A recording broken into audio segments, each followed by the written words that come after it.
ሳሊት የሚሆኑ ሴቶች ናቸውና እኛ ደግሞ እኔ በተለይ ከእነሱ አጠገብ እንኳን በመሆኔ በጣም እድለኛ ነኝ። እኔም እንትን ሄጄ ማዳም አጫወችብኝ እንጂ ነገር ማርያም ነው እኔ በጣም ብዙ ነገር አሳልፋለች።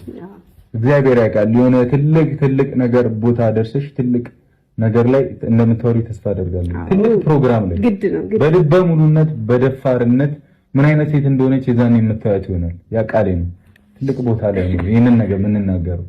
በጣም ማርያምን እኔ እንጃ እኔ ከሷ ጎን ሆኜ ላይክ እዚህ በመረሳችን ተያይዘን እንኳን ለኔ በጣም ትልቅ እንትን ነው ስኬት ነውና በጣም ወድሻለሁ ቅመሜ ኑሪ። በጣም አንቺ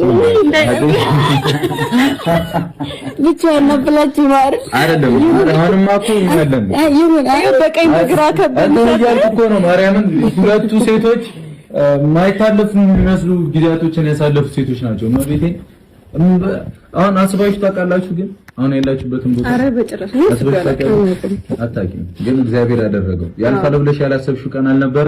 ነበር። ሁለታችሁም ነበር አይደል? አለፈ በቃ። የታባቱ ሺህ ዓመት አይኖር። አሁን በባዶ ወዷ ከምናደርቃት እንብላ።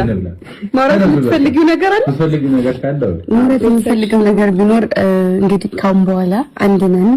እግዚአብሔር ይመስገን። ብዙ ሰዓት ስራ የላትም።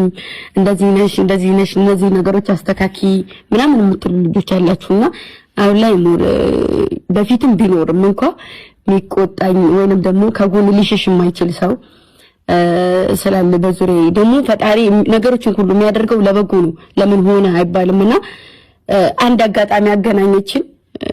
ቅመምነት የማበረታታት ቅመም ስለሆናችሁ እናንተም ብትሆኑ ለእናንተ ማድረግ የሚችሉትን ነገር እያሳዩ ነው። ስለዚህ በጣም ቅን በጣም ማርያምን ከምላችሁ በላይ በጣም ቅን ልብ ያላቸው ሰዎች ናቸው ሁለቱም ማለት ነው። በጣም በቃ እጃቸውን ዘርግተው የተቀበሉኝ ጌሙንም የተቀበልኩትኝም እንደዚህም የተጫወትነው ምናምን ነገር በቃ በፍቅር እንግዲህ የሰው ልጅ ጌም ተሸንፎ አይጨፍርም ነቅሎ ነው የሚወጣው። እኔ ግን ስጨፍር የነበረው በጣም ደስ ስላለኝ ነው። በጣም ማለት ነው። እና በጣም ነው ማከብራችሁ፣ በጣም ነው የምወዳችሁ። ኑሩልኝ፣ ክፉ አይንካችሁ፣ ልባችሁን አይቀይረው። አሜን። አሁን እንብላ።